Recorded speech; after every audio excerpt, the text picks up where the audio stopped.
Hello, welcome to Otherworld Connections. Yeah, how you doing tonight? It is, get that camera sorted.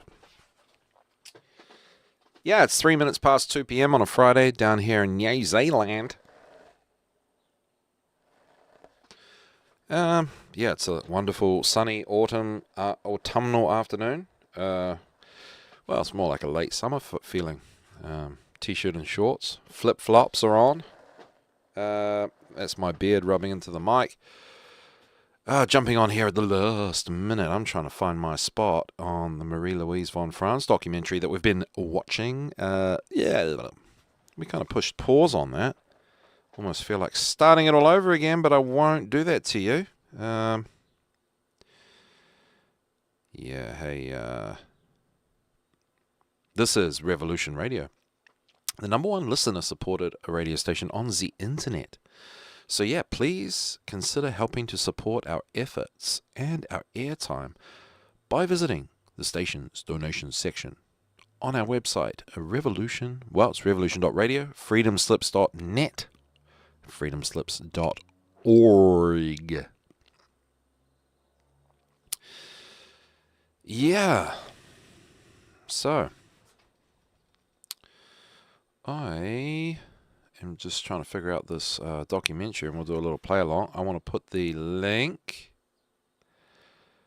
Just trying to figure out the point we're at. 3 hours 33, I believe. Exactly right. Thank you, Marie-Louise von France. Let's just get on with this. Please bear with me for a moment. 3 hours 33. That's what we want. It'll be in my saved videos, or watch later selection. I hope. No, must be in liked. Do you like many videos? Do you press like on things? Who does that help? And how does it help them? That's my curiosity. Okay, so we've been watching The Way of the Dream by Marie-Louise von France,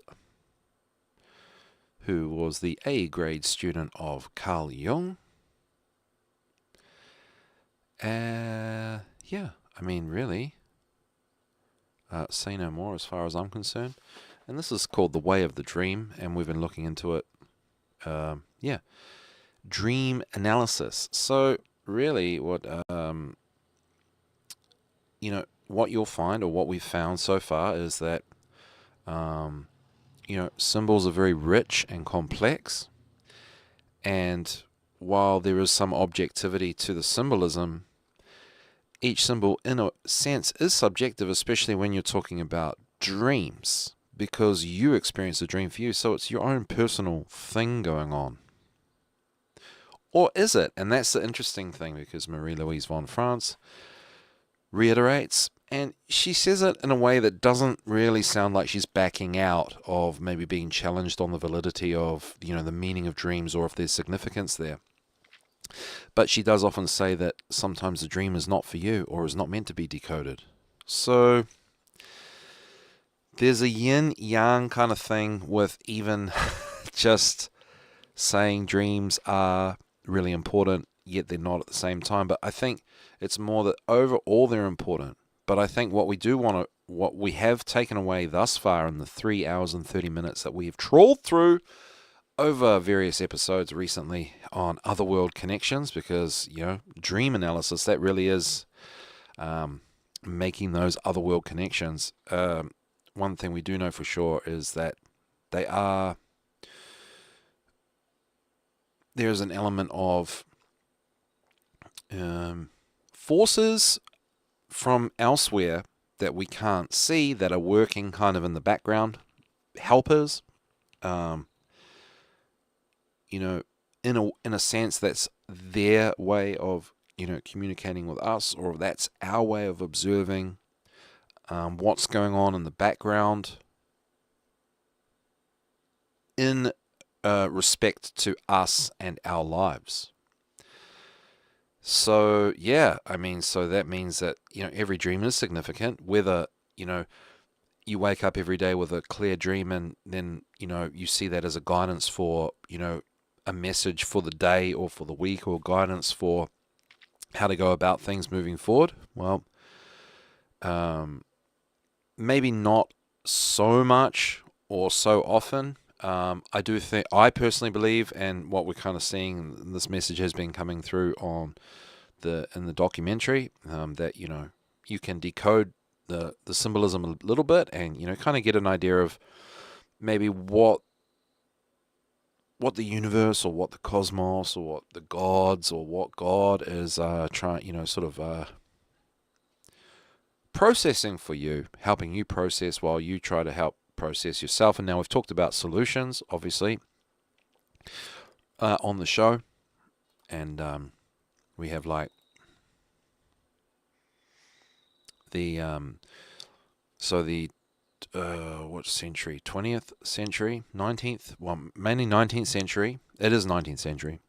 Excuse me. The mind cure movement of the 19th century, which really focused on mentalism for a lot of things. And one of the strategies in there that resonates with occult teachings and mystery school traditions is that psychic time of the day, or of, being a human, when you first wake up in the morning and you're just about to drift off to sleep. So that state of drowsiness is the theta brainwave state, which is what young children are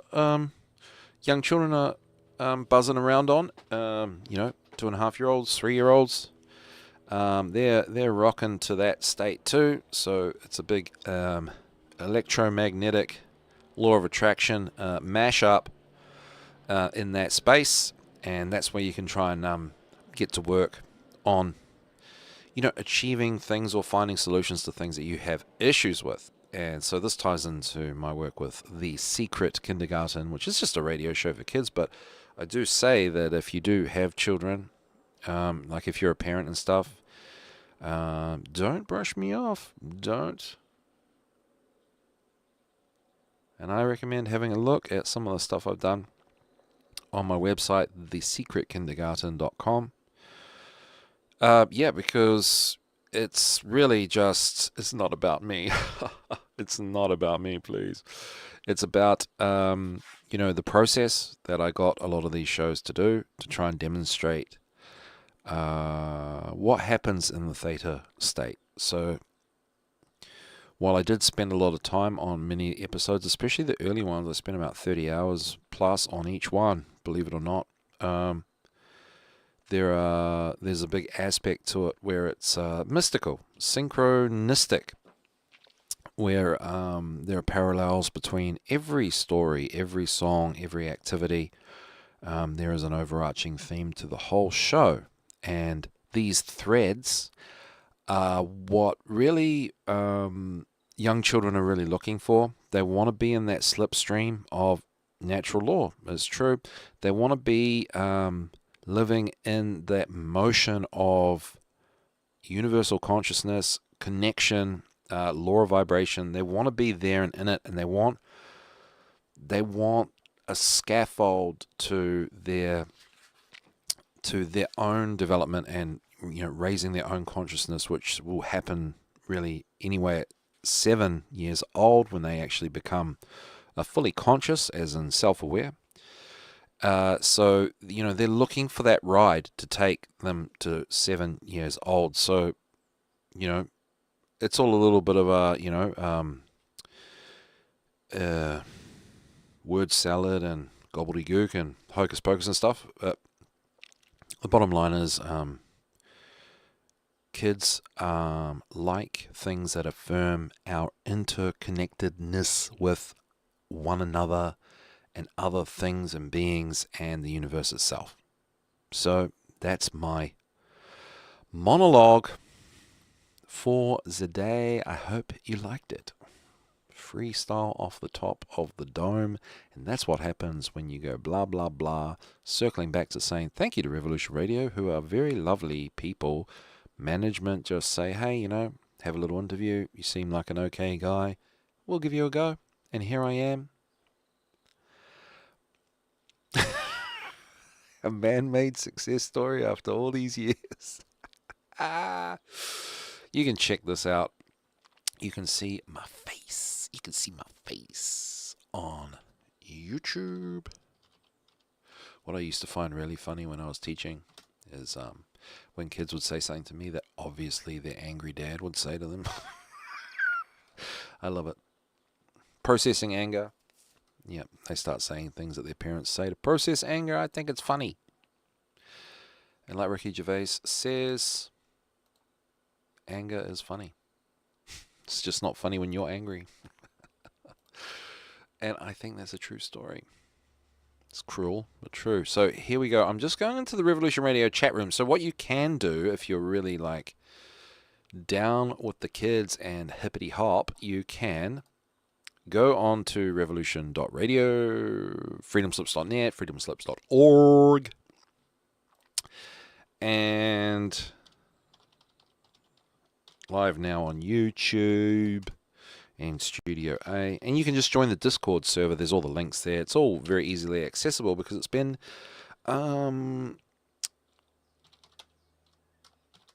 set up by Mr. Rowe, who is a whiz in the digital kitchen. He'll cook you up a website in no time. So if you do require those services, hit him up through the website. So yeah, so you just go on the website and click the links, join the Discord server, and there's a little bit of chit chat going on if you're a chitty chatter. I'm not, so there. But I do make a point to respond to people because that doesn't happen every day. Someone says, oh, hey, blah, blah, blah. And you're like, oh, why, thank you. So, yeah. Okay. What else did I have to say? Just boring news if you're curious about New Zealand. Right now is the feijoa season. Now, feijoa is it's a fruit. It's a South American fruit. And it tastes, well, arguably somewhere between a pineapple and a guava and a passion fruit. It's got a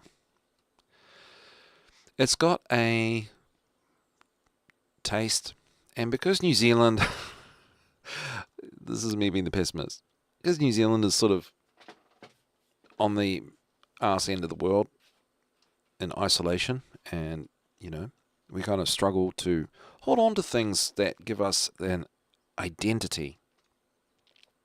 I think everybody has that issue, right? But you know, here in New Zealand, we really cling on to feijoa identity. So at this time of the year, feijoa trees are everywhere because everybody, quote unquote, loves feijoas.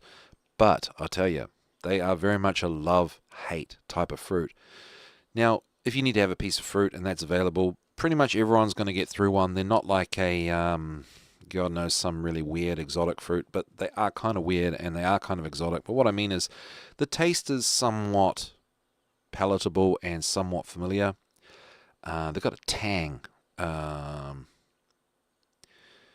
You know, say not everyone likes kiwi fruit. Well, I would say not everyone likes feijoa, but here in New Zealand, everybody begs to differ. Everybody loves feijoa, don't you know? But here's the thing. There's no feijoas all year, except for 2 weeks, 3 weeks of the year at the beginning of autumn, which is about now. They make some beautiful red flowers in the late summer as they start to fruit and flower and fruit.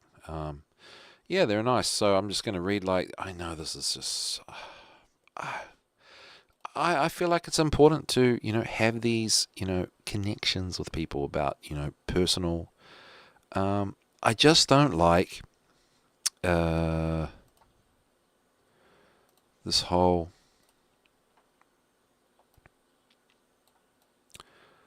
my point is I don't think I'm better than you. And I'm just trying to be myself more. Okay? That's what it's all about. That is what it's all about. So let me just open that up a bit. So there we are. Wikipedia. And no, it's not true that everything on Wikipedia is a lie, just so you know. We're talking about Fijoas. Yeah, you're going to look at Fijoas. You're going to get some information that's pretty much 99% true because there's no psyop in a Fijoa, okay? Fijoas are not psyops, okay? And you know what? Some people may beg to differ. Some people refuse to eat anything other than meat. Now I'm going to have to do a call my producer, not call her out, call out to her. We were watching the show, and I forgot what it's called. I don't even know if she's listening. I'm going to message her. So we're watching this show. Oh, it's so dumb when people talk about a TV show and they don't know the title, right? But guess what? I'm going to do it anyway because I'm a little bit dumb, and that's just how it is. First off, are you there, producer? Okay. So anyway, we're watching the show, and it's got the lady. it's got Better Call Saul, Breaking Bad, and Better Call Saul. There was the female lawyer who was the sort of supporting actress. Yeah, she's the lead actress in this, and she is in. Julie's typing. Yes, I don't know if she's listening. Okay, here we go. What is the name of that show we are watching?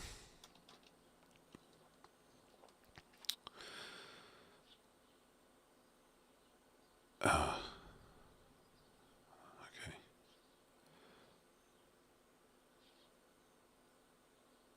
Oh, Pluribus. Yeah, so that's the problem. I can't even remember what the heck I'm talking about. I cannot remember what the heck I'm talking about. So anyway, Fijoas. So anyway, we're watching this show called Pluribus. I don't even know why I brought that up. I'm sorry. Okay. I was kind of half talking to Julia over there. So Fijoas. Oh yeah, psyop. That's right. Yeah. So psyop. So people eating meat. Well, anyway, Pluribus. On Pluribus, I don't know if you've watched it. It's really good. Well, it's entertaining.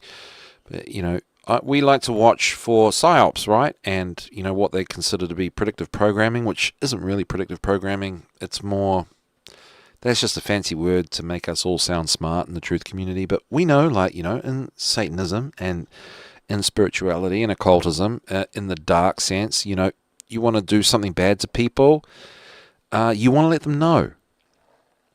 You want to let them know to reduce your karmic debt, because if you get somebody's permission to do something that's wrong to them, then it's not really wrong, is it?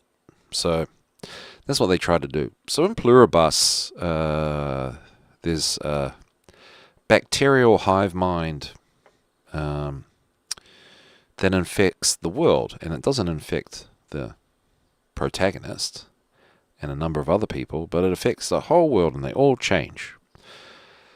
And it turns out they're eating a little bit of meat. So it's a Soylent Green type of story. And in this Soylent Green type of story, well, they justify it. And it's very, very curious. And this is what I'm talking about diet. We're talking about psyops. I'm talking about diet. And especially in the truth community, a lot of people are, strict carnivores. And if they're not strict carnivores, they might do keto, which is even weirder because it's not high protein, it's a high fat diet. And it is a bastardization of the Atkins. I was there doing Atkins back in the day. It was called Atkins, and he got poo-pooed by everybody. And then keto came along and said, oh, this is just the newest thing since sliced bread. But I'm telling you, whoever invented keto just studied Atkins' work and just made some changes to make it look like they created their own thing. There's no science or evidence anywhere to back that up as an improvement on what Dr. Atkins had discovered, even though Dr. Atkins didn't really come up with the most ideal longevity diet. But if you actually read the Atkins diet book and saw the direction that the book was trying to take you for longevity, it was going to be something that you ate quite a lot of fruit, quite a lot of vegetables, especially greens and higher water content and lower calorie content vegetables, and a little bit of fruit. So, obviously with your meat and stuff, right? Because that's what the low carb thing is. But yeah, and then obviously your appetite would be going down, and you'd be eating less, and so on and so forth. So, there's a lot to be said about, the Atkins diet, which got really thrown out, and then kind of worse diets came along too. Arguably worse. Like, I'm just saying, arguably worse. I think my opinion is that they're worse, but I'm getting somewhere with this point. Is so in this show, Pluribus. So, the alien hive mind bacterial invasion takes over everyone's brain, and everybody changes, and they're doing everything for the greater good, and so on and so forth. And and then turns out that they're eating meat, as in human meat, human-derived protein, HDP.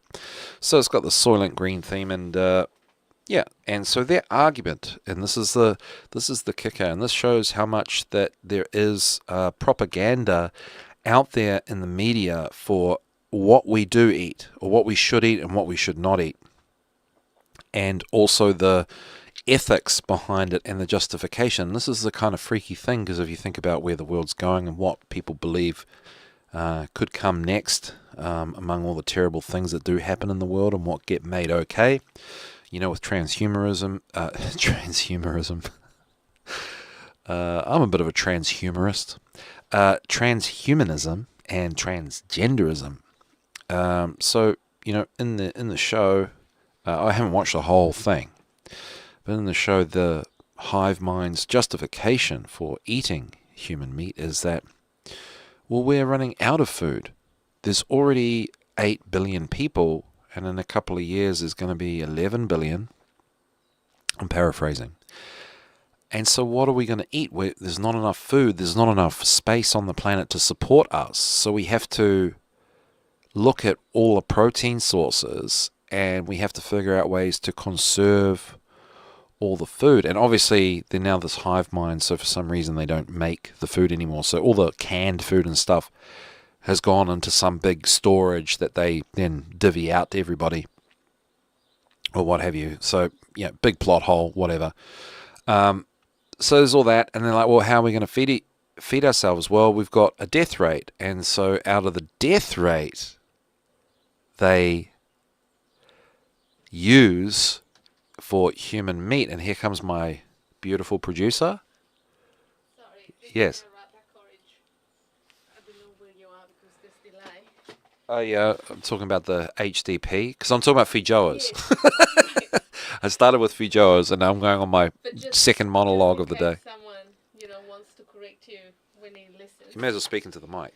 No, that's okay.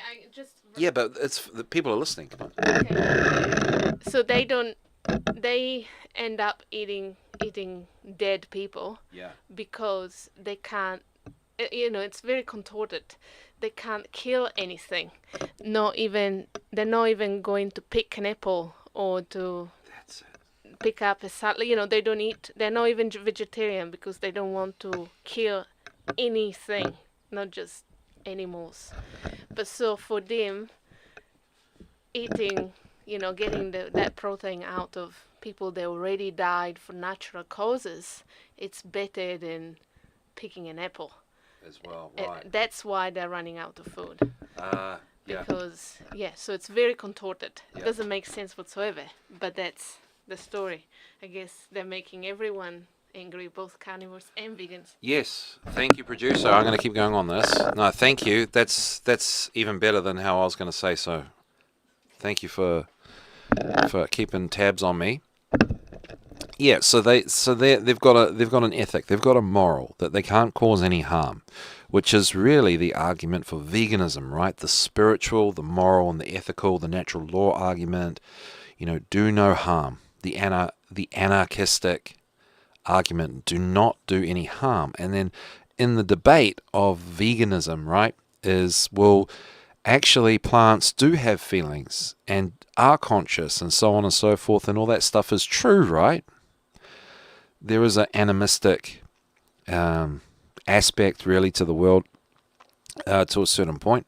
And so that's one of the arguments that in debate, right, in YouTube debate land, that are used against, it's one of the ones used against vegans that are claiming a moral superiority or a spiritual superiority, and also, just animals and insects that get harmed in the in the production process or the agricultural process of providing vegan grains and fruits and vegetables, insects and so on and so forth that die from the process of that. So they've kind of this show Pluribus, they've sort of bundled up all these arguments into one kind of cohesive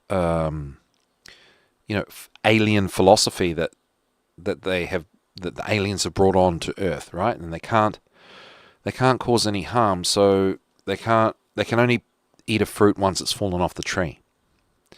And like Julia said, so my producer. So what's the point of my story? The point of my story is the justification for eating humans is that, well, they're dead. These are just the humans that have died.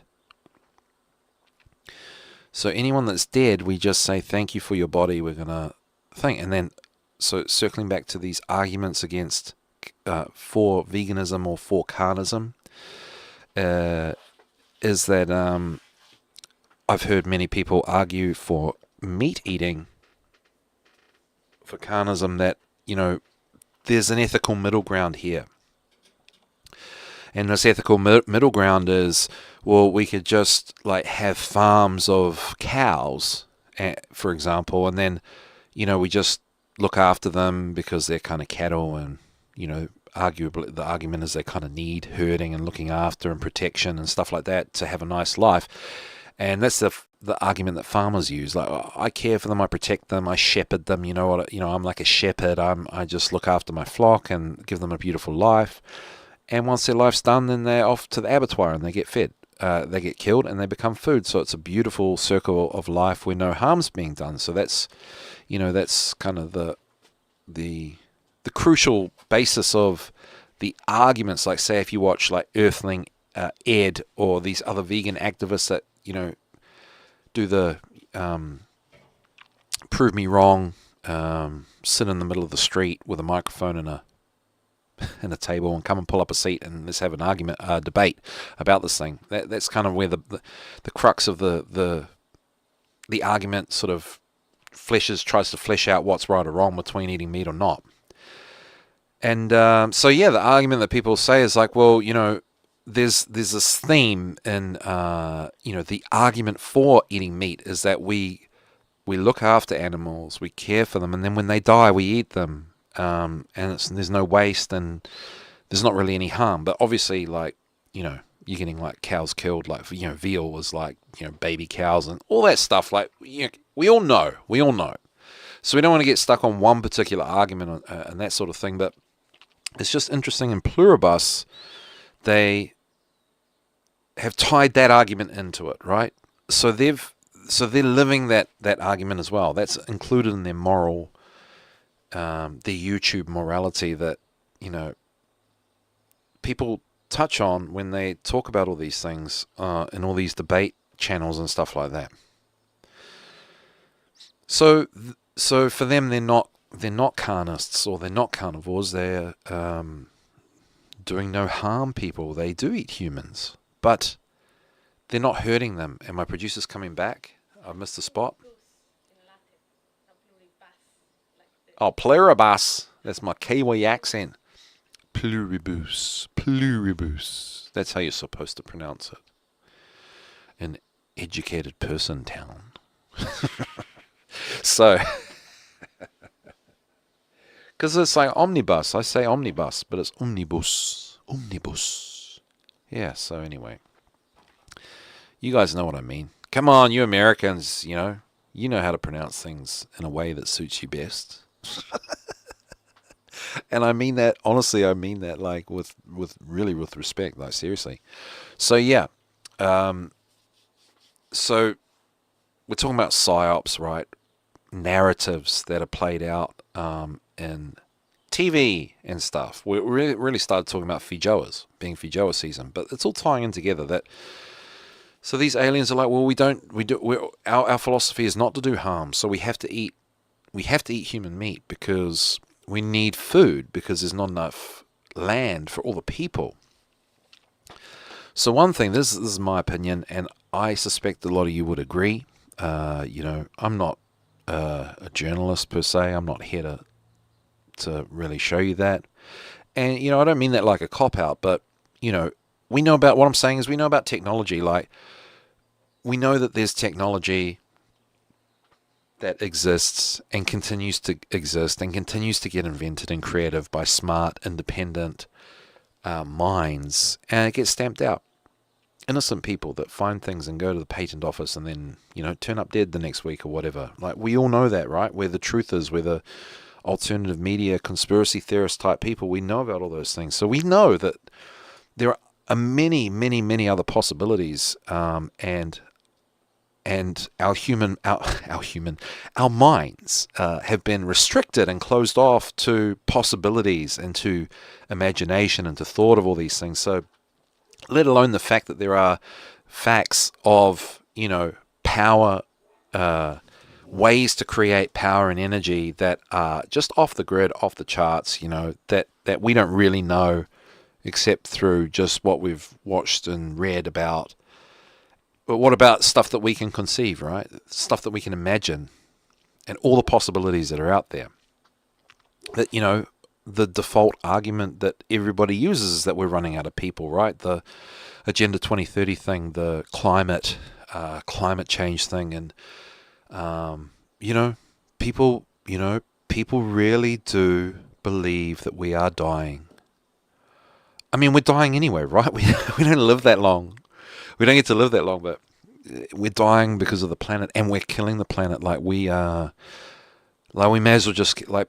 More and more people think we just should kill ourselves. And people do. People really do. It's really bad. It's really, really bad. Even if one person on planet Earth, think about this in the law of vibration, just one person on Earth kills themselves because they think they're a burden to the planet and that we are destroying the planet and they're just going to take one for the team. To me, it's unspeakable horror. It's unspeakable horror. And we're desensitized to this. And we're being programmed to try and believe it. So anyway, these aliens in pluribus are, they got all the talking points that you find in the debate of veganism versus carnism. Okay, and here's the other thing. With the Ahrimanic force inside the computer, quite literally, is that, Once upon a time there was the Atkins diet, right? But now we've turned out to vegan. If you're vegan, that means you hate people that eat meat. And if you eat meat, you identify with this person that only eats meat. And some of these people don't even eat it cooked, right? And there's not even this happy medium where, you have a little bit of meat, a conservative amount of meat and, lots of broccoli and some potatoes on the plate. It just seems like the world is full of extreme vegans living on fresh air and Fijoas and against people that just eat raw steak, and it's just not even the reality, but it's becoming the reality because everything's becoming hyper materialized. If you have to have a look at looks maxing. Have you heard of that? I'm sure you have. Looks maxing, where they're actually, now there's young men whose minds have been distorted by social media to an Ahrimanic frequency. And what I mean by Ahrimanic is hypermaterialization. So they go, oh, look, my jaw should be big. So now I'm just going to get plastic surgery and make my jaw big. and it looks maxing, right? So it's got to be really big. So there's people walking around with like these ridiculous giant like implant jaws and like, oh, my cheeks need more definition. So they're going and breaking their cheekbones. Like, I'm exaggerating a little bit, but it's called looks maxing, right? And you can lose your head up your butt on this whole thing. And you can see that they do, because they look really weird. And if you look at Rudolf Steiner, he did artwork on what Ahriman looks like. And Ahriman looks like a looks maxer. And I'm not even being like, I'm not even being, I gotta show you. It's quite a famous painting. Ahriman Steiner. I gotta show you this, guys. I'm still here on YouTube. Hoping I can find you an image and then you can see it on the thing. Here we go. I'm going to see if I can copy that. Copy. I'll see URL. Let's see if I can just copy the image. I'm just going to paste that in the Discord chat. I'm not even joking, guys. This is what looks maxes look like. There you go. So it's in the Revolution Radio chat room. So if you look at like Rudolf Steiner's, and it's not even really an interpretation, it's just his translation in the physical form. If you had to deify, or if you had to anthropomorphize these energies or these forces or these quote-unquote gods or demons and so on and so forth. So Ahriman, he's got like a massive brain. So it's like he's got this big round skull. He's got a super defined chin. And because it's got to be so defined, it just looks like this long pointy thing. You can't have floppy sticking out ears, so they're super streamlined. And because it has to be streamlined, they sort of go down under the cheekbone, because that's all perfectly aligned. And then there's the cheekbones. They have to be really rigid and defined. And you just look like an absolute elven ant person demon. And this is literally what looks maxes are going to look like in a couple of years. Like, I'm not even exaggerating. I'm going to try and find you a looks maxer. Now, granted, they will be like musclier, so maybe like that was a bit lost in translation, because I don't think like in the olden days, like the 18th and 19th century, being muscly wasn't really I'm writing musclier. Oh my gosh. So let's go looks maxing. It wasn't really in vogue, right? But now now like being muscly is kind of, it is a little bit of a mind control thing. I do think like women like dad bods, and that's why I work hard to maintain this beer gut. Oh, I hope you guys don't mind me laughing at my own stupid jokes, but hey, I got to get a photo. Like, this is just crazy. This is like a crazy revelation of mine. Really want to get us. Here we go. So there's another guy that looks way more Ahrimanic than this. This guy's not doing too badly, but I'm gonna paste that. So yeah. So this guy's done something to his jaw. So that's here on the Revolution Radio chat room. I feel like I need to like put some text there, because if no one's listening to this, they're like, why is Gino putting like half-naked men, pictures of half-naked men in the Revolution Radio chat room? I'm going to go see the similarity. Looks maxing.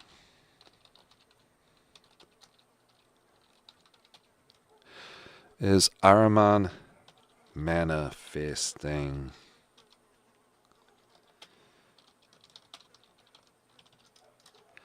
There we go. So, I'm kind of like conspiracy maxing right now. I'm kind of extending like the reality, but I'll show you. So on the picture, so there's this guy. I should get his name. I don't know his name. Braden Peters. Clavicular. There we go. Clavicular. So people might think it's weird, but there's another guy that kind of like, between all of them, you can pick off pieces of their face and you'll get the Ahriman. So obviously they do this thing with their eyebrows. So like Clavicular's eyebrows are the same as Ahriman. Like, I know they're only eyebrows, guys. And his ears are the same as Ahriman. They're all like kind of pointy and going up and back. And I don't know if he's intentionally done that or he was born with fantastic ears. I don't know. What's a fantastic ear anyway? Ears are disgusting. So you just want to trim all the hair that's growing out of them because that's the most disgusting thing about them and just get on with your day. But and then so his chin, he does a lot of work on his chin, and his nose is got like a point, an upward kind of point to it, and it's slim. So like he's done work on his face, a lot of work on his face, breaking bones and all that sort of thing. And whatever look he's trying to go for, well, that's what he's going for. But his ears look like the Ahriman sculpture. His nose is getting close to what Ahriman looks like.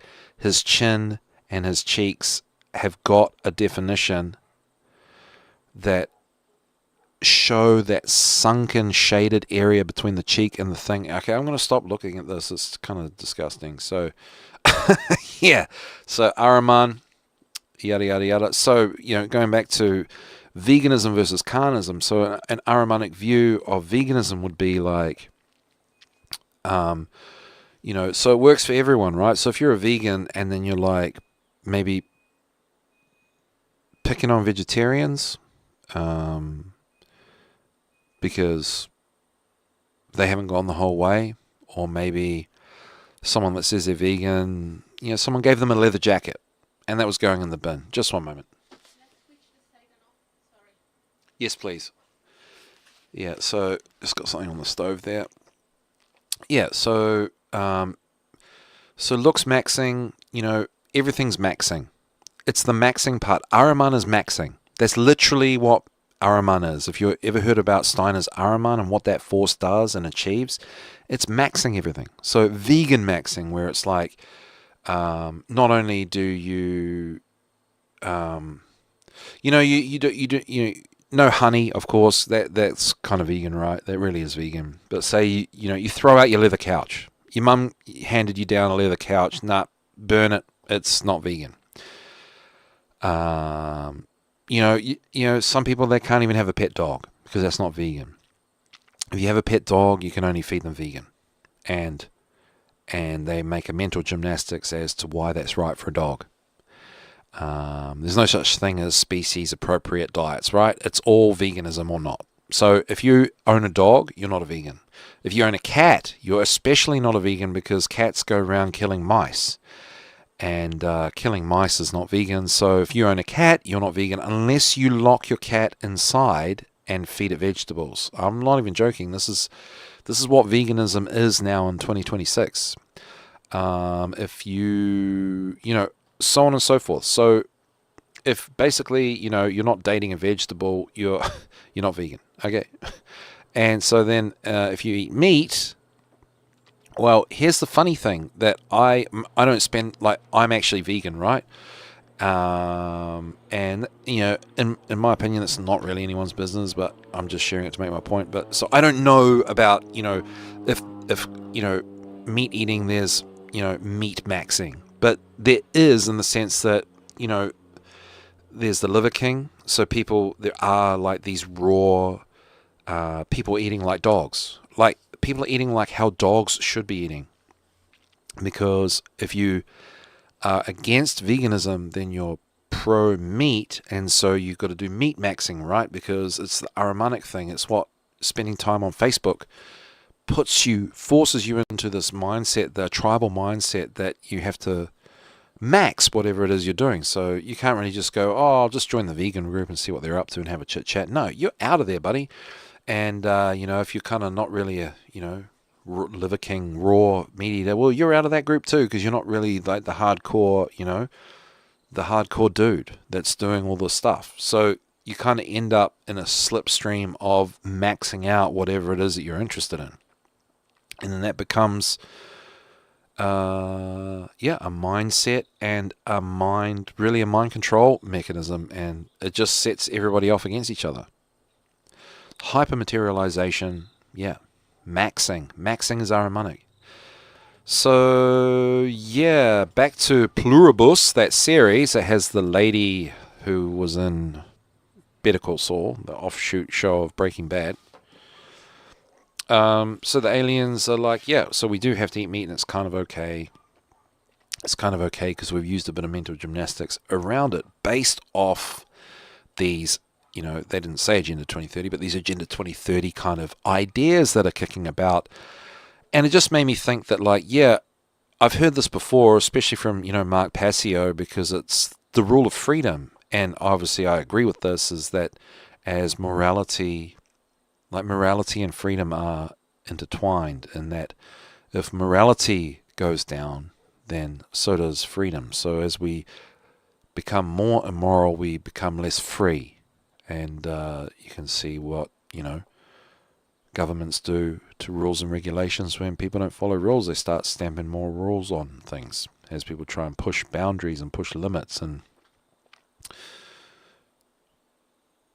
do things and they're okay because there's something which is a satanic. If you read the Satanic Bible, you'll see that basically what's moral or immoral is based on what the government tells you in the country that you reside in.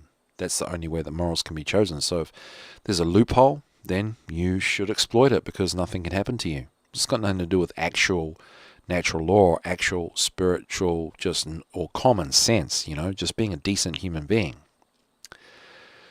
And really all these rules and regulations are for psychopaths and narcissists because, the rest of us, we have common sense. We don't want to go around causing problems for people because we know that it's not okay and we know that we don't like it being done to us. And, we're the ones that are the real anarchists because we know that we don't need all that other stuff, like police and so on and so forth, and politicians. We don't need all that because we just look after ourselves and one another. We might make the odd mistake and we own up to it. So, yeah, it was just, really interesting in that, like this day and age, that eating fruit is a trigger for somebody out there, for some people out there.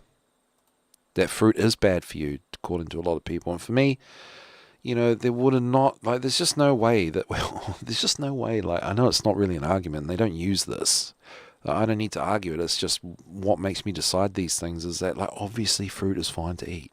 Obviously, like, why the heck, because animals aren't eating the fruit. Like, okay, they are, but you get what I mean, right? They're eating each other. Okay, so who's the fruit for? I mean, it's common sense, right? I don't necessarily think you should only be eating fruit, but boy, I'd love to be only eating fruit. Like, I have all the fruit trees cranking in the garden, and just that's all I need to eat, and that's all I want to eat. That would be really ideal. Especially in these times, being self-sufficient with your food and not having to have like loads of stored food and worrying about insects and mice getting to them and all that sort of thing. Just like picking fruit off the tree and like feeling nourished and being nourished. It's definitely possible. You can look at Durian Rider. I don't know what his politics are. I mean, he loves China, so. But I'm the kind of person that doesn't throw the baby out with the bathwater. So if this guy Durian Rider has a thing or two to say on nutrition, yeah, I'll check it out. He loves China. Well, I don't, and so what? Like, he can love whatever he wants, sure. But if he's talking about something that he's an expert in, he's obviously not an expert in like politics, right? Or maybe spirituality. He's just found out what to eat as an athlete. And I'm obviously not an athlete, but I'm just saying, if you want to check out like people that thrive off just eating really fruit, he doesn't just eat fruit, but he eats like a lot of sugar. Yeah, high sugar diet. I don't necessarily recommend it. I'm just saying, like, there's stuff out there that like we really don't know any, it's just buried, It's quite funny if you go on his webpage here. I'm just going to paste it, copy and paste. And if you weren't following along to the show, oh wow, I'm just this guy that posts stuff about muscle men or something. I don't know. Oh, there we go. Unlimited direct coaching from Durian Rider, $250, and he's got a photo of him holding wads of cash. I really do like the guy now, just from that. Because you gotta take things with a pinch of salt and have a bit of a sense of humor and so on and so forth, and he obviously does. And that's the sign of a, you know, a half-decent human being, okay? And with all the bad people in the world, in the truth community and elsewhere, you got to be careful. You really got to look after yourself and be careful and be wary of everybody, right? Especially giving people your money, man. Like, man, you just got to be really careful of that. Everybody's out there selling. There's these courses like that autonomy course and stuff, and it doesn't guarantee if someone's done the autonomy course. I'm just sorry, it's just true. It doesn't guarantee that that person is a moral and ethical human being. Salesmanship is not generally not for ethical and moral people. You have to believe that you're better than the person that you're dealing with in order to get the sale with. So you have to think you're better than everybody. And who does that? Psychopaths and narcissists. Okay? And there are people that have done, the autonomy course and, they're not doing well, and there's some that are doing well. And I honestly believe the ones that are doing well are more narcissistic and psychopathic than the others. And I don't think that, it means that, like, communism is good, right? I'm not ethics maxing here where it's like, well, making money's bad, therefore communism is good. Absolutely not. But, there's some kind of balance of fairness that needs to be had. And speaking of money, I was meant to be dropping off some homebrew and trade for mulch to somebody. And I just remembered now. So I'm kind of just like airing out all my laundry. I've just got to do it. I'm sorry, guys. Hi, Andrea. I'm running late. See, that's not really a lie. So you got to get your language right too. I am running late. What really happened is I totally forgot that I was not able to come and see you right now. I'm running late. We'll be round at 4:30 p.m. If okay. Just check. There we go. Sorry, guys. Talk about really putting you through the paces. So, this is all connected to the Fijoa. And this is from the Secret Kindergarten, just linking everything up to a big ramble. Oh, so it's Fijoa season. She's given me Fijoas. So this is like, yeah. This is where we began. So she gave me a big sack of Fijoas. A big, giant bag. Big paper bag with handles on it. Handles broke. A lot of Fijoas. So there's a windfall. There's an extreme. It's ridiculous. There's an extreme windfall of Fijoas right now in New Zealand. And everybody loves Fijoas. But secretly, I think half of the people that love them hate them. They're not an extreme fruit, but they're not an apple. They're not a banana. They're not an orange. They're something different, okay? And I think because they're unique to the latitude of New Zealand and let's have a look. Here we are on the Wikipedia. Eastern Paraguay and northern Argentina and New Zealand. So they're not native to New Zealand. They're native to South America. It's definitely a South American type fruit. Brazilian kind of fruit. Yeah, southern Brazil and Colombia. Highlands of Colombia. Okay, it's a shame that cocaine doesn't grow here, but anyway. But yeah, Fijoas. Actually, when I read there was Colombia, I was like, I wonder if anyone's growing like other things from Colombia here. That would be interesting. But yeah, speaking of that, well, we're coming up to the top of the hour here. So thanks so much for tuning into Otherworld Connections. Hey, stick around. We'll see you on the other side of the break for more Fijoa ramblings.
Alright, welcome back to Other World Connections here on Revolution Radio. It's 3 minutes past 3 on a Friday PM down here in New Zealand, and it's something more like 4 minutes past 11 PM Eastern Time on a Thursday night, possibly where you are, over in the Eastern Time Zone.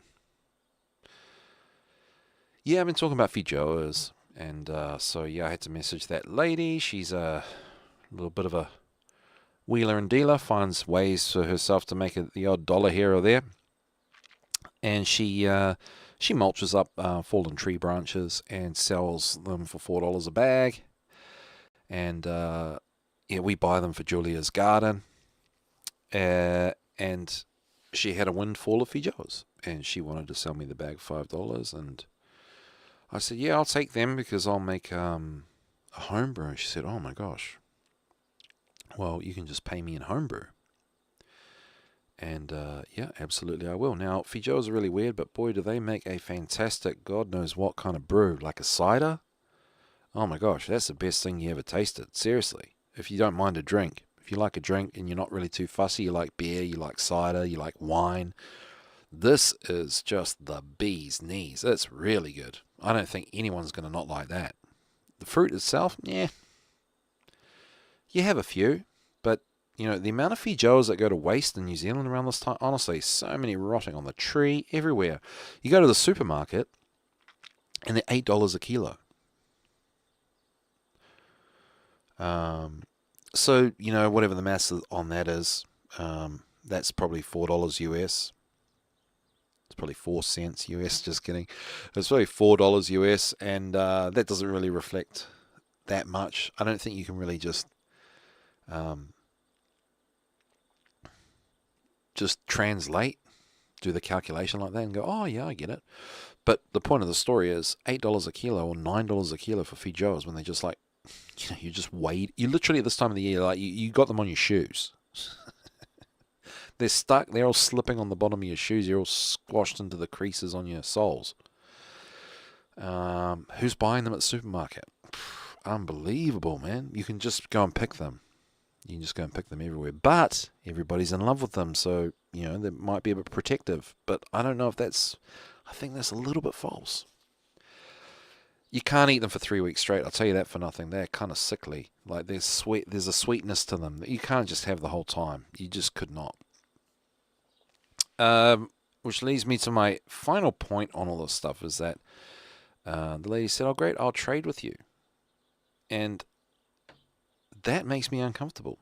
But you know, if I want to be an anarchist, like trading, I think anarchism doesn't mean that you have to trade things, but it's challenging. And I think about all the things that I listen to sometimes about, you know, like what it would be like in, you know, freedom land, anarchy land, or what have you. And, you know, this always makes me think of libertarianism. And I find that, you know, when people talk about money and freedom and possibilities thereof, or mechanisms of, you know, states that we aren't in at the moment, but people want to be. I think of voluntarists, absolutely. I probably think of them first just because of what I look into. And I think of libertarians. Now, when I think of voluntarists, I do think of like it's about trading, because you're voluntarily giving up things. And that strikes a little bit of a nerve with me, because that sort of assumes that everybody has the same level of consciousness to their free will, if that makes sense. Like, what I mean is people can still be taken advantage of when you trade things, right? And some people can undersell themselves, and some people can oversell themselves. And that wiggle room and negotiation, yeah, I don't like it. So I've got a lot of work to do there. So I'm going to practice with this lady trading things with her, because I feel like, well, I don't want to rip her off, but also don't want to rip myself off where I'm better keeping the booze to myself because I'm kind of giving it. And I'm not saying that she's doing anything bad. In fact, actually, if you think about it, like $4 for a big bag of mulch, like a bag of chicken feed. So it's a 20 kg sack. a 40-pound sack of mulch. So it's just bits of bark, really. But she's had to pick all those branches up and put them through the mulcher, which takes electricity, and electricity is really expensive here, guys. So in a way, she's kind of underselling herself. So I decided to sort of meet her at that, and then I don't know. I just find that like sometimes when you make things like a sandwich, here's my point. How much does a sandwich cost? Well, a sandwich costs a lot of things, right? It depends where you go. Do you go to your fridge? Then it's free, but it's not free, right? You bought the bread, you bought the cheese, you bought the pepperoni, whatever. You bought all those ingredients, and that's coming out of your weekly food bill allowance thing, right? But when you make a sandwich, you're not like, that sandwich cost me 89 cents because I used this many grams of the log of salami and so on and so forth, right? So it's kind of like, feels like it's free. And the supermarket, in a way, kind of takes like that value because we lose that connection with the true value of the commodity balanced with our time and our energy that we put into it. And my point is, like, I feel like I'm totally out of touch with that whole thing. And I just think that it's difficult. And I think all these people that talk about these things, like, oh yeah, just do this in Freedom Land, and we just need to have more of this, and people just need to voluntarily start up a business, and all these workers, like, getting paid like $4 an hour. Well, they choose to because that's just what they're happy with. Because if they didn't do that, then they wouldn't do it if they weren't happy. And like that's not true. Like you go to a supermarket, right? And like, most of the staff that work there are miserable, absolutely miserable. You go to your job, like surely that's not really what you'd want to be doing with your time all the time, right? You kind of got to, right? So. Now I'm leaning over towards voluntarism, but I guess I just mean with the trading, it's confusing and it's hard. I think it's difficult to say like this equals this. Now a lady I met here in this small town, she invented I think it was the 90s, she invented a system. She became a rebel and said, you know what, we don't need the IRD, we don't need taxes, we don't even need cash, we just do thing for hands. Like I'll give you a hand, so how many hands is this worth, this job?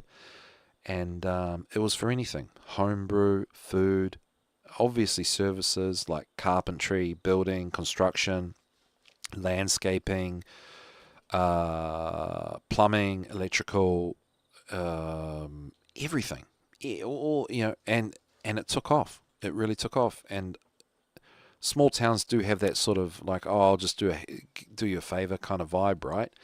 And she turned that into a currency, which it already is really. Time and attention is the real currency, and she just gave it a name, which is brilliant. Well, she narrowly avoided jail time, I believe. But the point is, it took off. Everyone in Tamanui was doing this, and everybody in National Park and Owakune and places nearby, it was basically spreading like the best kind of disease possible, because it wasn't a disease, it was just like freedom spreading. And so the IRD came and got on her case. And yeah, so it's like, it's interesting. Just for me, it's like, it's this, like in real life, it's this unexplored territory that I'm trying to explore and figure out a way, because if I got like really good homebrew, and the way times are, and I do know from my time in homebrewing, this is really just a massive just rant of blah blah blah, but that's okay. I think it's pretty interesting, at least for me, and I'm listening to me, so that's okay. One thing I know from doing the home brewing, just the fact that we don't really know the half of it, is that now I've done a lot of brewing, that the actual alcohol that you get in the shop is not good. Like, it's not of a very good quality. Even like the fancier stuff, it's not like, okay, maybe wine, like expensive wine, but I'm not in that market. I mean, if you are, congratulations, you might be a libertarian. But just, go and get a box of beers or, a couple of bottles of wine kind of thing, just working class to maybe middle class type person to lower class, these kind of people, we're not buying the top shelf stuff, right?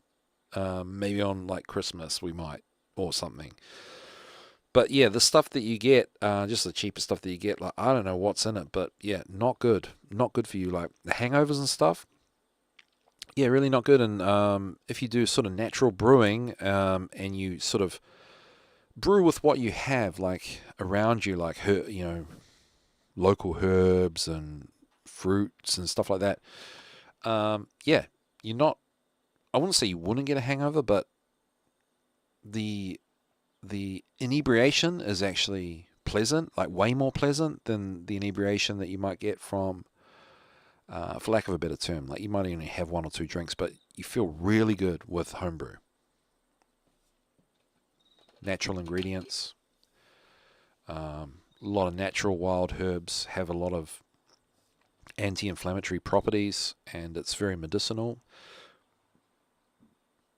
very calming and relaxing, and you get a really good night's sleep and so on and so forth. And yeah, it's just almost like alcohol's good for you. It really is.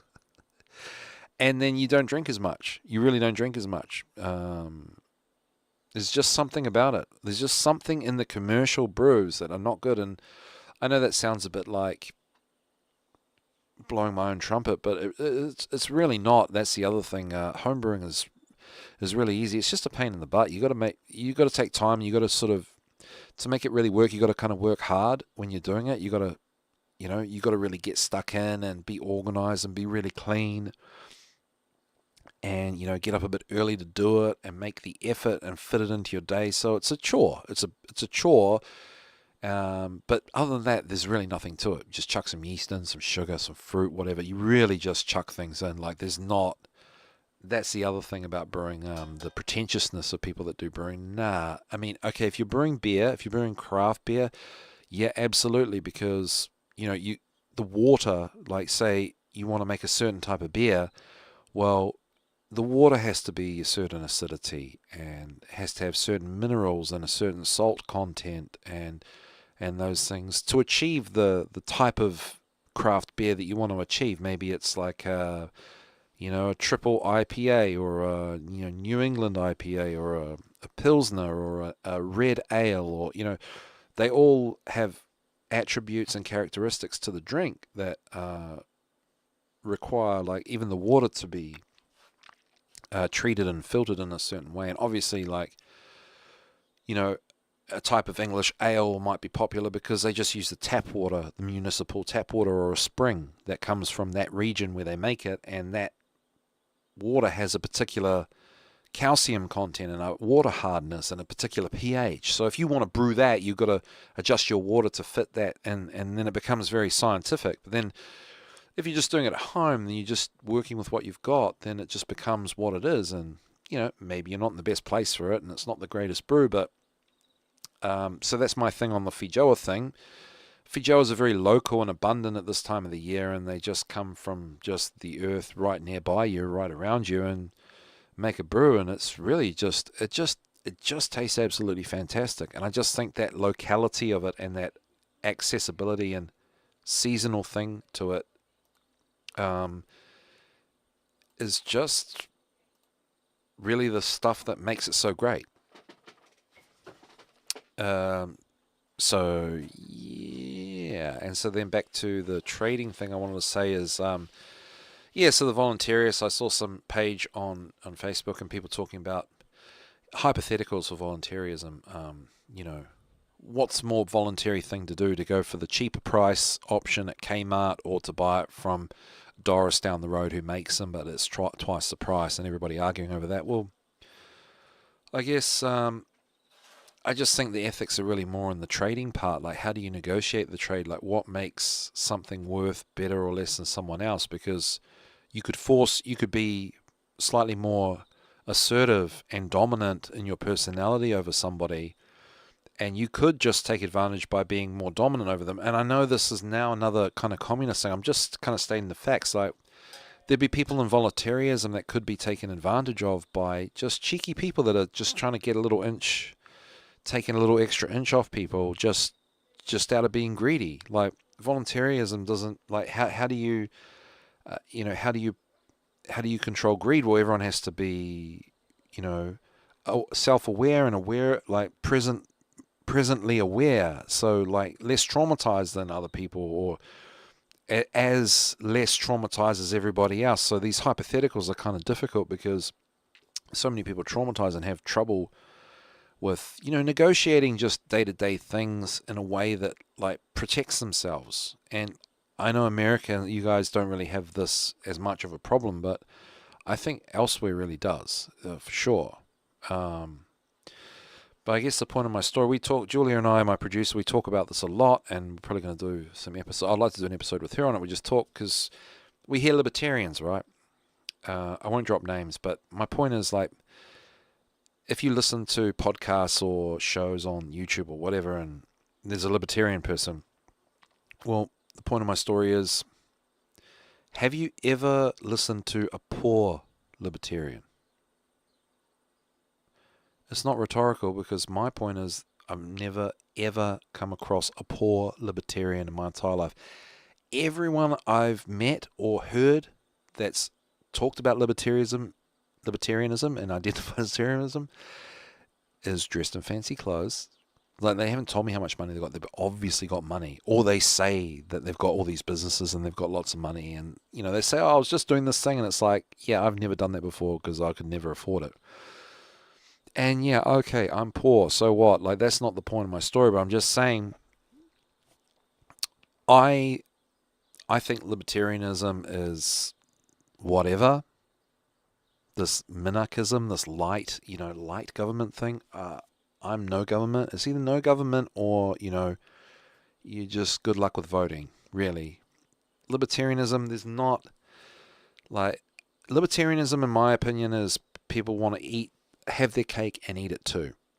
And they want to, and my honest opinion, like, this is just straight up what I actually think about libertarians.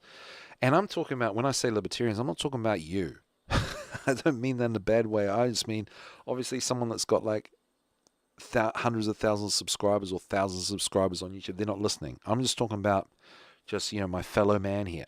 Like, I'm not talking about you if you identify with some of the libertarian principles. Probably means that you just want to know more deep down about anarchism and stuff, and that you will get there because you're not like them.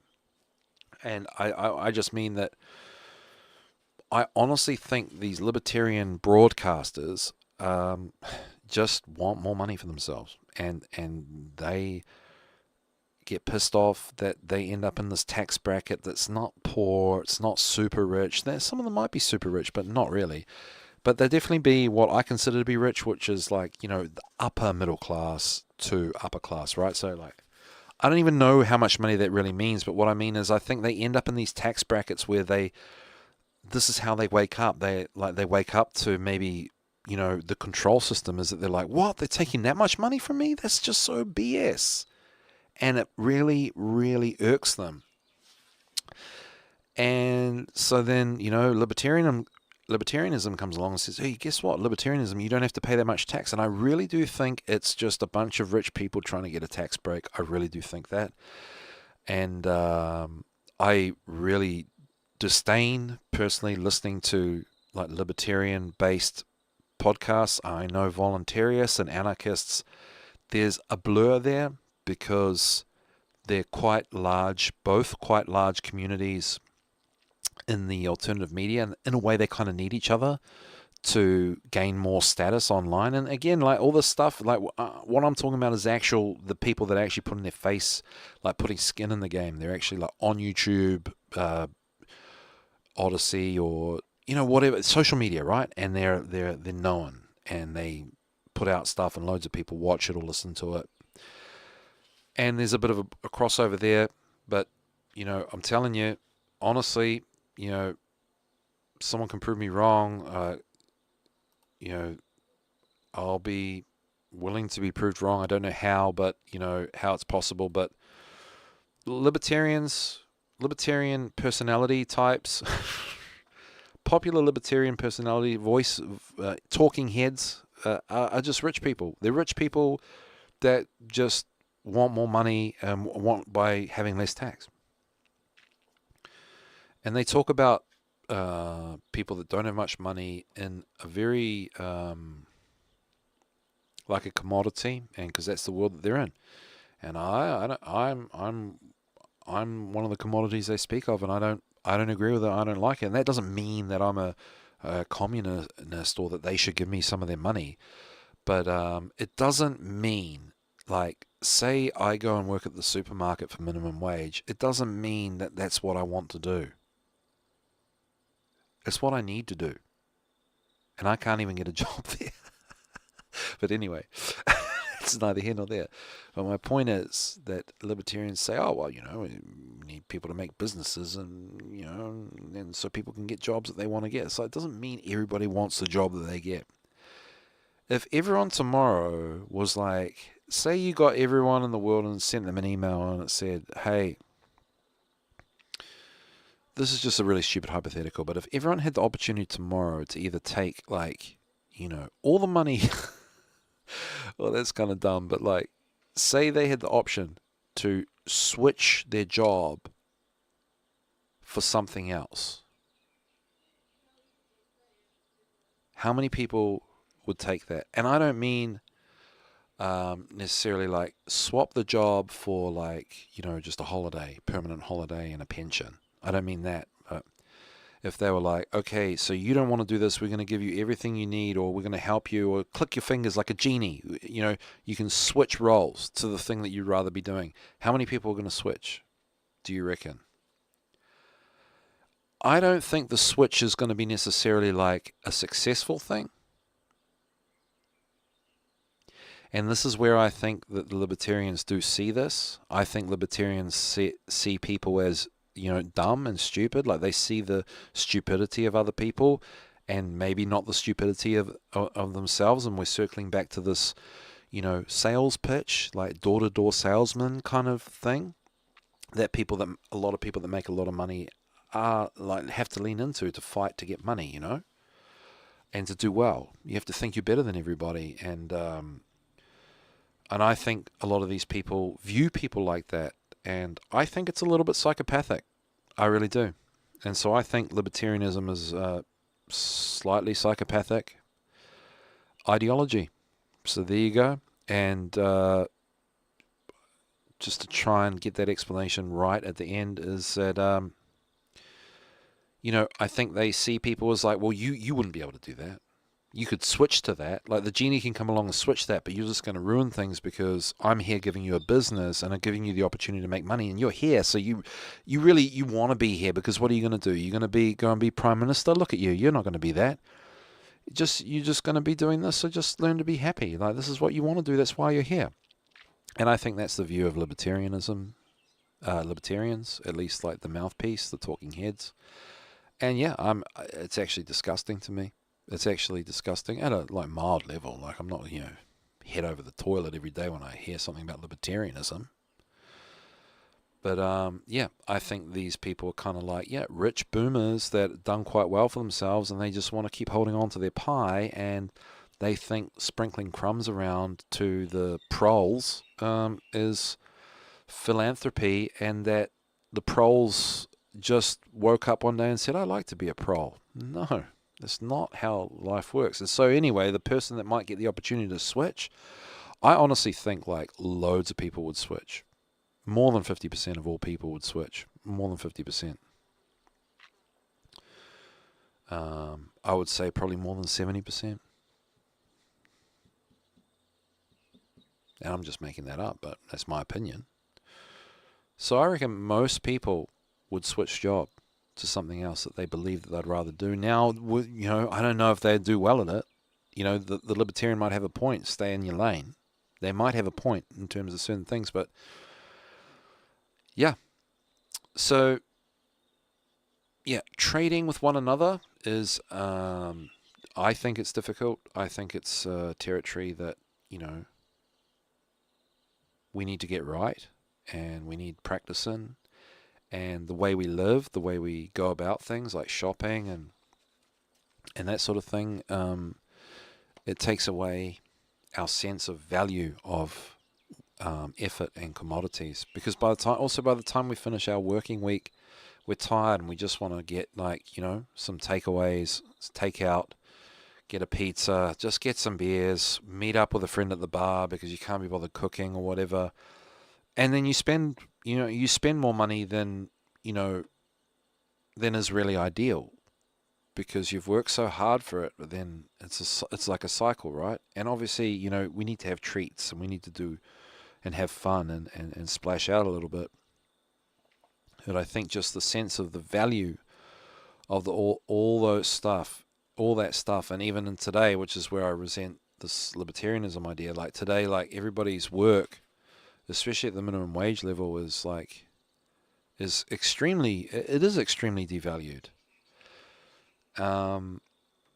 Also, people's attitudes to work, even if it's not a low wage, like a lot of people that just have a job are, trying to do as little as possible and earn as much money as possible, right? And that's conserving energy, and that kind of makes sense, because then you can go to your next job that you need to do. So you don't want to be like working like Superman at your job just to do the right thing, right?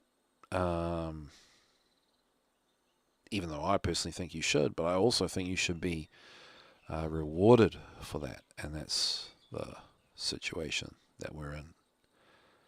So a lot of my life is, I just mean like, that's where I'm coming from, and I know a lot of people are coming from that, where, especially if you're like aware of like the difference between right and wrong, and so you go to your crappy job and you go, I'm just gonna make this day a really good day. I'm gonna do really well. I'm gonna just impress people. I'm gonna make their day. I'm gonna make things run smoothly. I'm gonna do the job really well.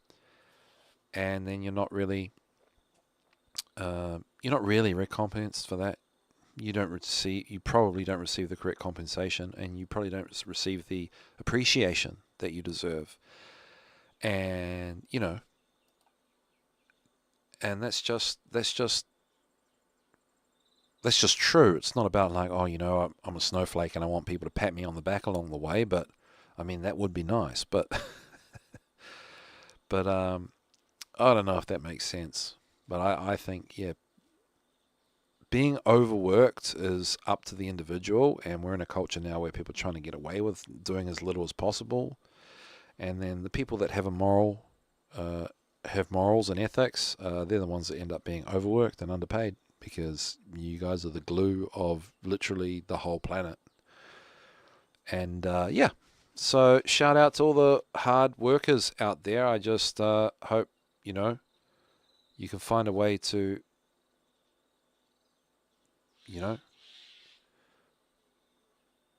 live in a way that you can trade things voluntarily. I think the concept of voluntarism and anarchism needs you guys to show what being a good person is, and what working hard is, and what being fair is, and what treating other people nicely is. Yeah. So I just ranted for about an hour and a half. Sergeant Miller is in the Revolution Radio chat room saying hello. Hello, Sergeant Miller. Great to hear from you. Thank you so much. And I've just heard from my voluntarist friend. She's not voluntarist. I'm just saying that. Because we're trading now. We're trading alcohol for mulch. Highly illegal. So just going on to the freedomslips.net Revolution Radio. And yeah, I got my messed up my OBS, so haven't been on video.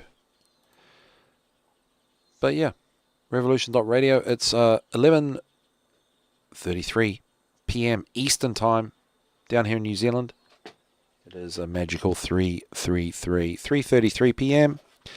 And I just want to go to, because I just dip in and out, guys. I am very not community minded and connected these days with Revolution Radio, and that's just the truth. I've just had so much going on. I am DIYing a bathroom, and I keep saying that every week, but it's just because, like, yeah, among other things. But I just want to get to the schedule here and just say, check out Sergeant Miller's show, First Formation, and that is on Sundays, 6 p.m. Studio B. So there you go. First Formation, 6 to 8 p.m. Studio B. I hope that is correct there. That means Saturday morning for me. I must tune in.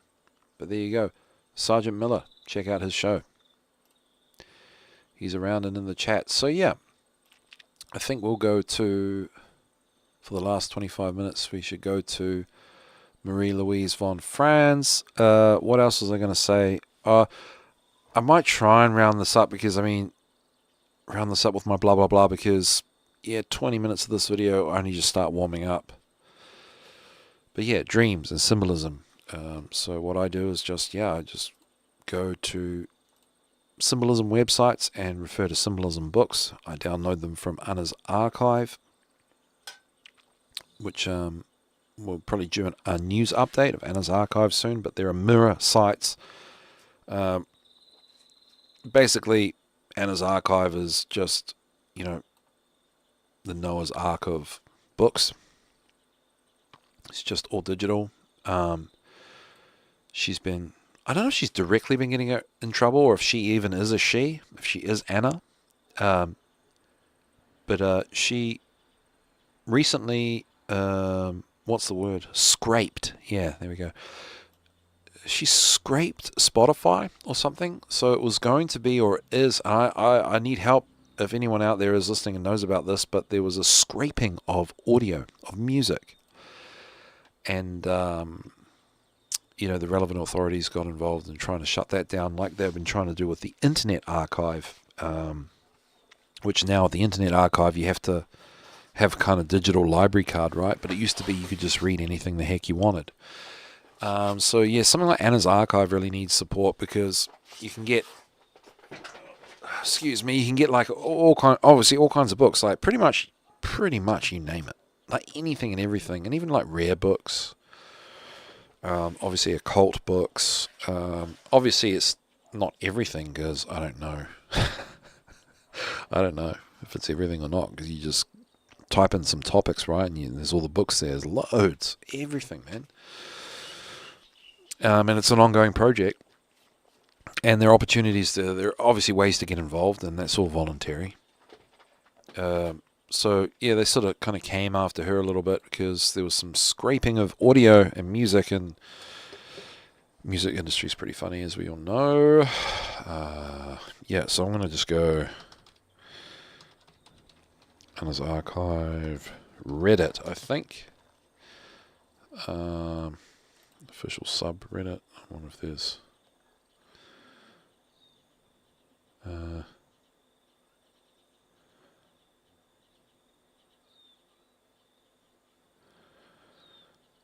yeah, it's just...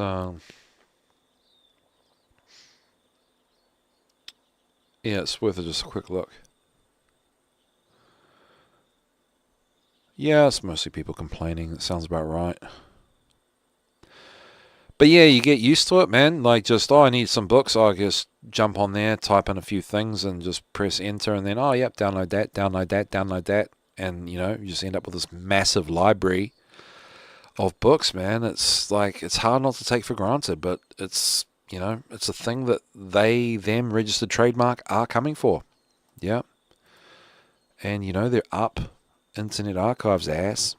I think they're up Anna's archive too. So, yeah.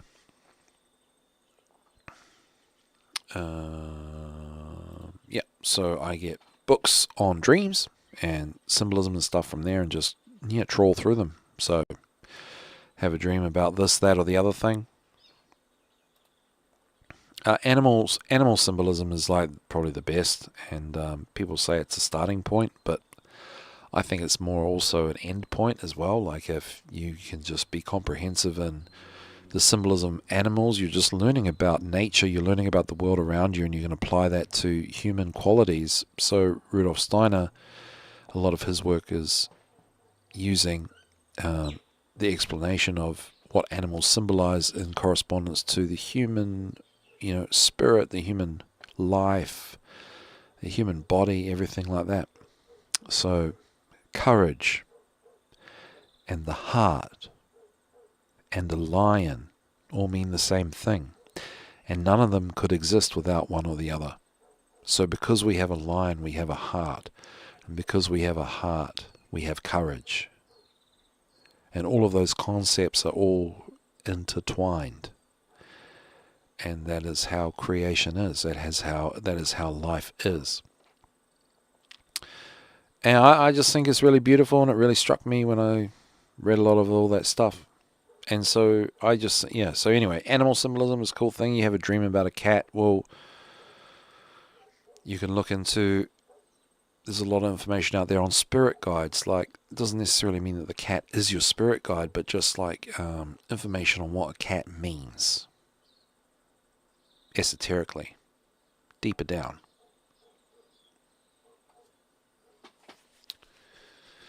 Cats are very good climbers.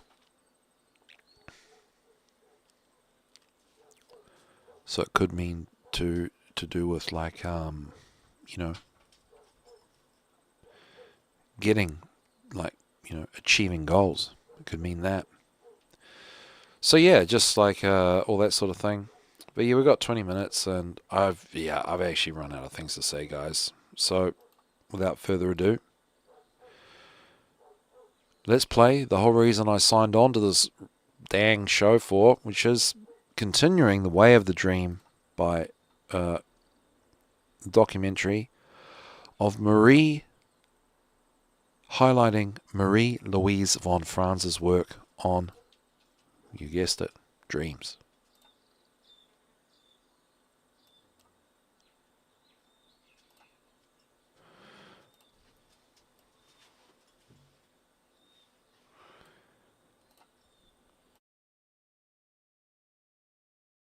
And it was a ballpoint.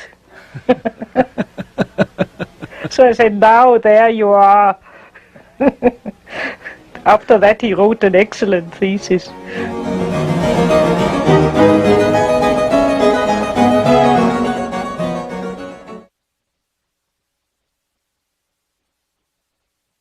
Oh, Devouring Mother, here we are. In working with the mother archetype, it's very important to remember that the feminine is a force of nature, an energy that can either give life or take it away.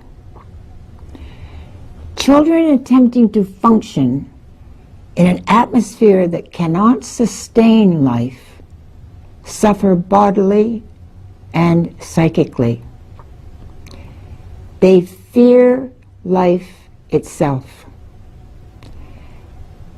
The compensating dream will be of a loving mother.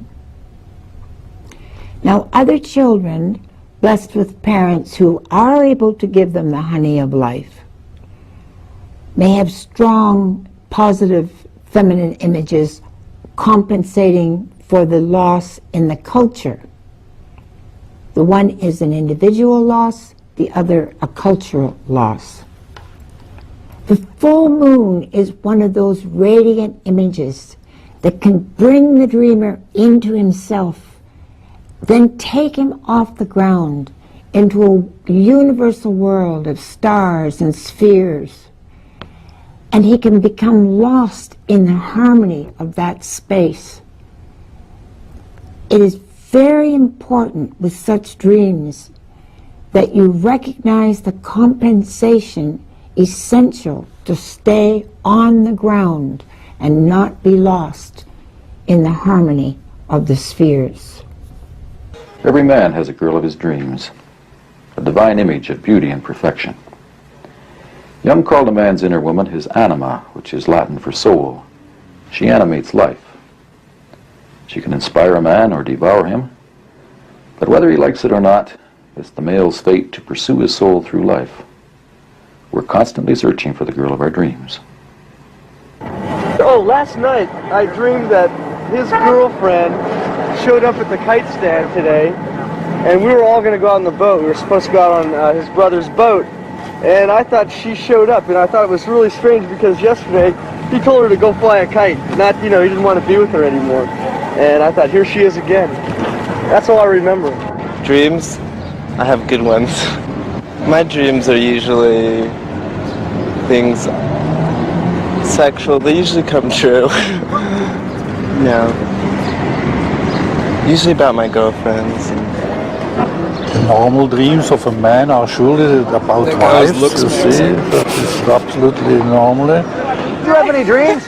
Yeah, wet ones. Wet ones. All the time. This was a fairly nasty idea, but she came up slowly towards me, and she sat down next to me, you see. And at this moment I became acutely aware of her presence because I could feel her wet leg against my wet leg, and I could feel my heart beating against this. Do you have a dream girl? Oh yeah, I got a dream girl. Who's your dream girl? Malena. Malena who? Oh, I forgot her last name. She's gonna kill me. Brown. Suntan. Brown. Blue eyes. Blonde. Typical Californian girl. Wow. That's why we're here. Oh, I can't. So that was an Australian. I don't know if you can tell the difference between an Australian accent and a New Zealand accent. It's subtle, but Australian accent's better, let's face it. New Zealand accent is probably one of the worst in the world. I have to see her, then I know what kind of girl it is. Have you ever seen her? In California, no. When I'd see her, I'd Oh, shots fired. California girls. know her. Other than that, I won't make any commitments. Did you ever see her? No. Not yet. I'm still looking, though. Did you have a woman of your dreams?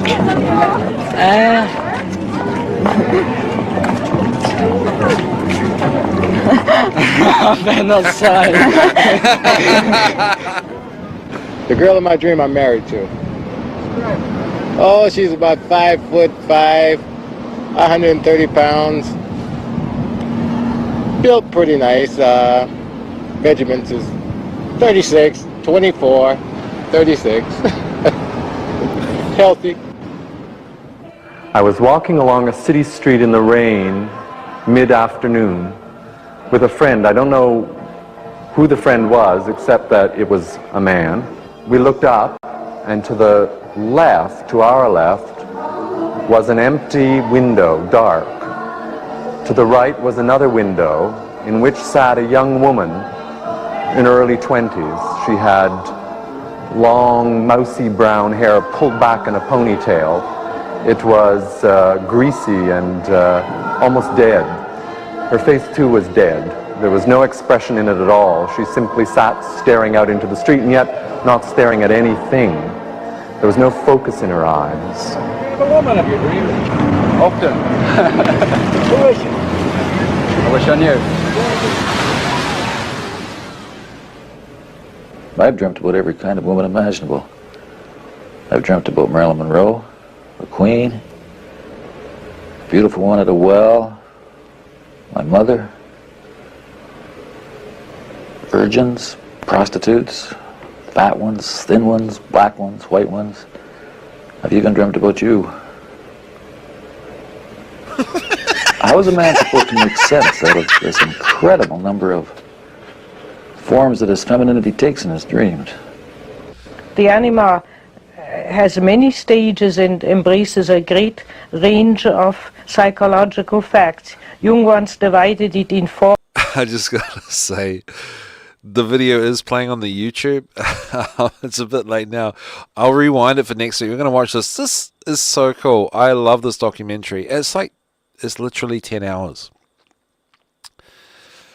One time when I have time, should probably just extend through into the evening. If anyone's interested, like, yeah, do let me know. You guys, your feedback is appreciated, not for my ego, but for you. Like, if you are actually listening, maybe you can't stand it.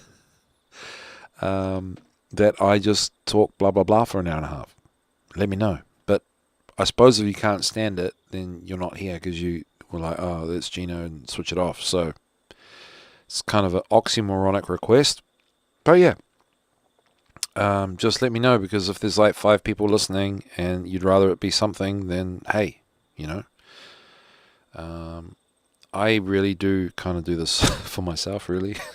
So when I first started, I know I've interrupted the show, but we'll rewind this. This is really funny. You guys got to watch this on the YouTube. You could do it in your own time if you want anyway. I'm going to post the link as well. But this is just a fantastic documentary, and it's just great to they're going around asking people on the street just some cool questions and getting to explore, you get what I mean. Like, normally they ask questions now that are triggering, and then all this drama breaks out, and that's how you get views on the internet, right?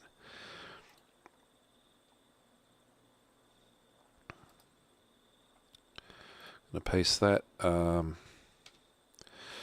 Okay, so while I press pause, I'll just put that, so it's the Jungian Ion Archive, The Way of the Dream. So there's the link there, but, I'm watching, that's why I'm cracking up, because the visual, the video is pretty cool as well. So that obviously a lot of it as a relief to the interview, they go ask people on the street stuff, and I think it's really, really cool. So there's a Nick's chord in the chat. Hey, Gino, please listen to the Studio A round table after your show if you can. Ooh la la. Join up anytime. You do a fine show. Oh, thanks, man. I appreciate it. How I've been working lately is really just to be focusing on what do I want to achieve doing this show. And I'm just curious to how that pans out, because we've got 7 minutes left, and I'll just say, for me, when I started, it was really scary, and I won't know what to say, and I had to plan everything, right? At 5 minutes past the hour, I'm going to address this, and that's going to probably take about 3 minutes of speaking, and da-da-da. And obviously, over time, it got better. And now, I just come onto the show. I'm not saying it's really good, but it's more about the scale of improvement. I've improved a lot. That now I come on, and I just had no idea what I was going to talk about. I was just trying to get to the show on time and just jump in and go, right, I'm here and we're live, and I'm not going to play a rerun. What am I going to do? I'm just going to practice a monologue. And there you go. I did an hour and a half, and that was just unthinkable for me a year or two ago. Absolutely unthinkable. So it's really, really cool. And sometimes I watch videos now, and I'm like, hey. And it's not about comparing myself, but I see other people do their thing. And I'm not talking about Revolution Radio, just something on YouTube that I've seen before. And then I see them, I'm like, man, I've really come a long way. I can see where, maybe they could improve, or they give me something that I know that I could probably work on, or something like it. Just my frame of reference is totally flipped upside down, and it's really empowering. So to say that, other reason I'm saying that is, I assume, Nick's called, that you're doing a show, which is awesome. Well, I'm going to listen. Studio A. Yeah, I'll press play. Joining up, I'm not sure how that works. I probably won't be able to join up today, but I will definitely listen, bro. And yeah, so if that is your show, cool. Fantastic. Looking forward to checking it out. And Sergeant Miller's going to be joining at around midnight, the witching hour. So yeah, that's going to be interesting. I do remember when I first tuned in, I did end up, when I had time to listen, it was around this time. So it was round table. Yeah. So I used to listen to a fair amount of Sergeant Miller on the round table, and just remember Sergeant Miller being the sturdy voice of reason. Not that everyone was unreasonable, but I just remember he was sort of the anchor of that. So yeah, I'll definitely check that out, and I do hope to join you. I guess I'll just ask this live if you are listening. Are you doing that every night? Or are you doing it just on a Thursday night? So on and so forth. Oftentimes I couldn't really stick around, which is a shame. Like, it would have been nice. I always think it'd be nice to just stick around instead of the dead air, or it's got to be dead air. Like, you can't have blooming Monster 383 staying up 24 hours filling in blanks with replays and stuff. But yeah, it would have been nice to go longer, but it's probably about all I can manage. Well, my monologue's gone an hour and a half, so that's probably the best I got for the day and the night. But anyway, dude, next chord, looking forward to listening to Studio A Roundtable, bringing back the Roundtable. Next chord is doing the Roundtable on Sunday, Monday, Tuesday, and Thursday. Boom, straight out the gate. It's a non-hostile takeover of Revolution Radio by Next Chord, and more power to you. After midnight. Okay, that is fantastic. And I also have been meaning to check in with people on, the rules and regs. We got the updated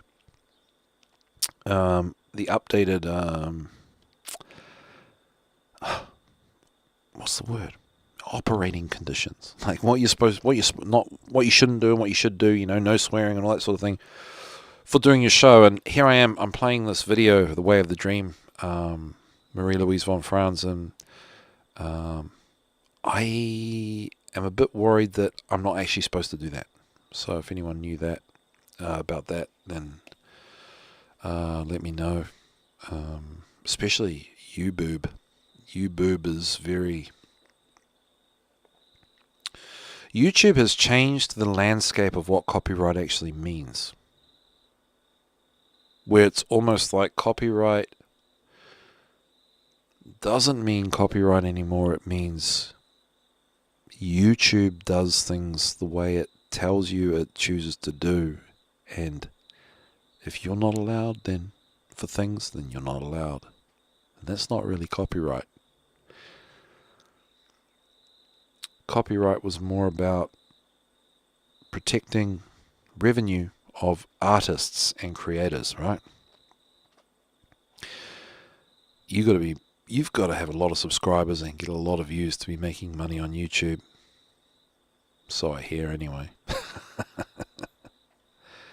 Alright, 1.5 minutes to go, but I mean The Way of the Dream is from the Jungian Aeon archive. I mean, the other thing I found is, like, if you send an email to people, like, I play music on my kids' show, and when I send an email to people, they're just like, yeah, that's totally fine, because they know that I'm just a nobody.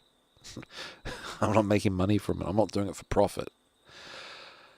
And then I say, hey, this is from these guys. Check them out. It's fantastic. So I'm playing The Way of the Dream, and it's on the Jungian Aeon archive. And the point of my story is the Jungian Aeon archive, they don't own The Way of the Dream. It's a film. So whoever made the film has some copyright say on it. Do you know what I mean?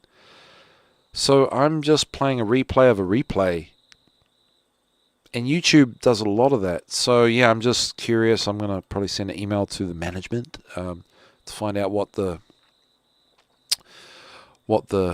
dealio is around that.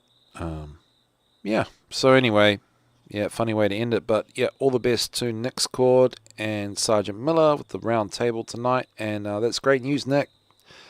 And thanks so much for tuning in. Otherworld Connections here on Revolution Radio, coming up to midnight. Have a wonderful evening. Definitely stick around for the round table. And yeah, Revolution Radio, consider donating, freedomslips.org. Take care, everyone. Much love. I love you. Bye for now.